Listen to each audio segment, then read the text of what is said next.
ثم ماذا؟ يقول العلماء أنها بقدر حبة العدس.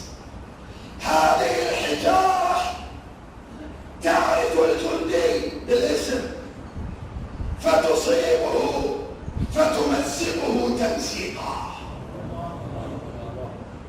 تمزقه تمزيقا. ألم تر كيف فعل ربك بأصحاب الفيل؟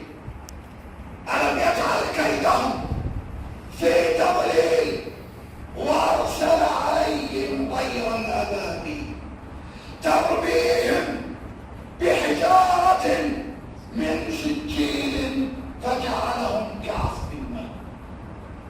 ما معنى العصف المأكول يا علماءنا؟ قالوا جعلهم الله عز وجل كأوراق الشجر اليابسة. هذه إرادة الله، فهلك إبراهيم ونجى الله عز وجل البيت الحرام. البيت الحرام يسمى البيت العتيق. لماذا؟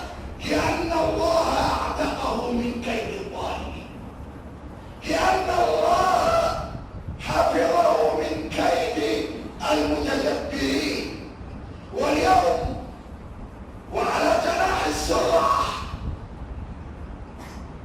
الحياة والأحداث تمر على عراقنا الجريح، وكأن الذين قتلوا بلدنا وإخواننا وأهلنا فإن الله تعالى سينتقم منهم. اليوم القلب يحزن والعين تدمع وحياتنا في خطر، فقد الأمن والأمان تفجيرات تهز بلادنا في كل مكان لا ينجو منها أحد. البيوت، دور العبادة، الملاعب، المقاهي، الشوارع، الكل في خطر. ما المخرج منها يا رب؟ أكتبت علينا أن نعيش مع التفجيرات والمفخخات والعبوات؟ لا والله، إن الذين أرادوا إشعال الفتنة ودمار العراق هم شرذمة يريدون الخراب والدمار لكل العراقيين على اختلاف مذاهبهم وقومياتهم، سنة وشيعة وتركمان.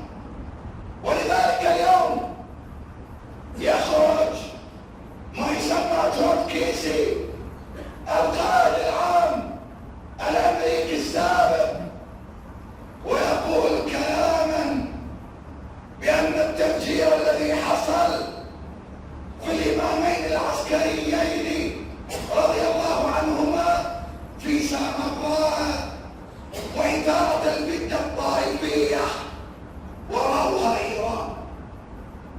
قال هذا الكلام، لكنني اليوم أستغرب وأتساءل وأسأل هذا القائد، أقول له أيها القائد الأمريكي، إذا كنت تعلم بهذه المعلومة فإن المنطق والعقل يقول بأنك شريك في قتل العراقيين. كبر الله.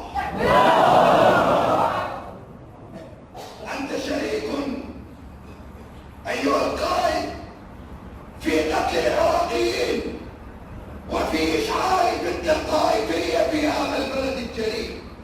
الذي يستفيد من قتل العراقيين أولئك الذين عاثوا في الأرض فسادا ودمارا وخرابا ولم يفرقوا بين رجل وامرأة وشاب وطفل. ولذلك أقول لهم قال المولى عز وجل في سورة النساء الآية رقم 93: ومن يقتل مؤمنا، اسمعي والله، حياة تنتهي في زوال